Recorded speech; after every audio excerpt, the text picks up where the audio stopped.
Hey, camper! Welcome back to Setting Station. Last time we learned that the setting tells us where a story happens and when it happens. What's that on the window? Oh, this is called a brochure. It's a paper with pictures and words that tells us about something. And look at the cover. It says Setting Clues. Let's take a peek. Stories give us clues that help us know what a setting is like. Yes, that makes sense. We already know that we can use pictures and words to learn about the setting. When we look closely at pictures and listen to the words, we notice clues about places. Just like I'm doing right now with this brochure here at Setting Station. Oh, I have an idea. This brochure has pictures and words. Let's use it to practice finding setting clues.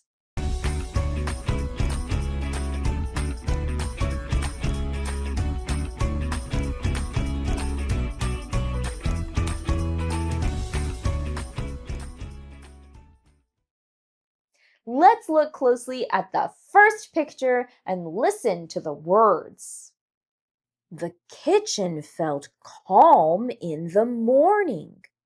A table held a bowl and a spoon, and dishes sat in the sink. Light came through the window, and the room felt quiet and still.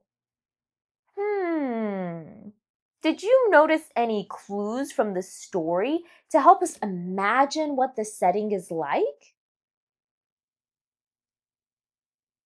The story tells us this is a quiet kitchen in the morning.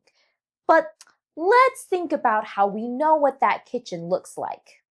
I noticed a table, a bowl, and a sink. I can see them in the picture, and the words help tell me that they are there too. Those are objects we normally see in a kitchen. I also heard the word morning, and light came through the window. All of those clues help me imagine what this place is like. Oh, let's try another one. The playground was quiet. The sky was gray. Rain fell on the ground, and the slide and swings were empty. A puddle formed near the fence, and the air felt cool. This time, I want you to help me do the thinking. What clues did you notice in the picture or words?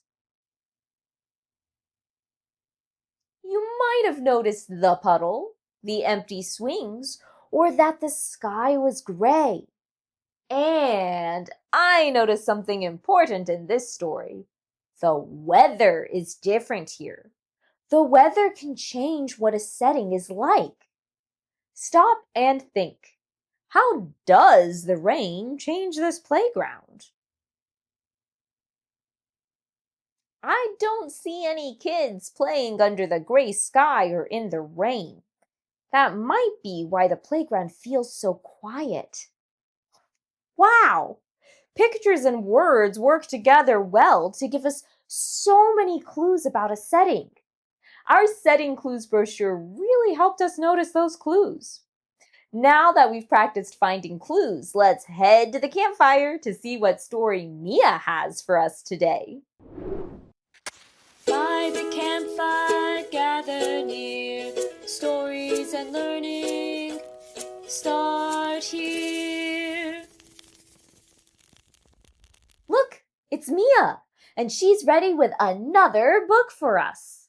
Let's use our eyes and ears to see if we can tell what the setting is like. The story is called Max on the Farm. It was morning on the farm.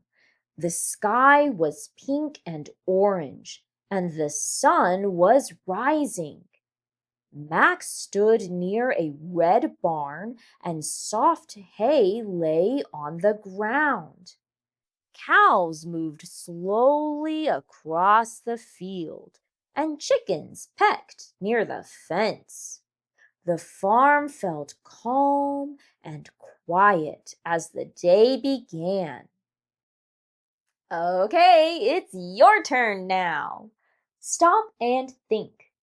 What clues did you hear or see in the story?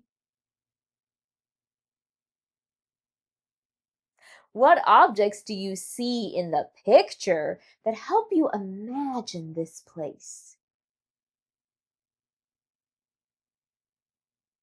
What words do you hear or see that help you imagine what the setting is like?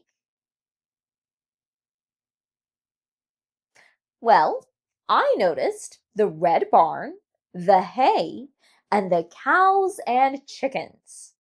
I also heard it was morning and the sun was rising. When we put all of those clues together, we know what the setting is like. Great job using clues from the story to describe what the setting is like. Pictures, words, and details help us so much when we want to describe a setting. Next time, you'll use pictures and words to show a setting of your own. Until then, let reading spark your imagination. Shine on, camper!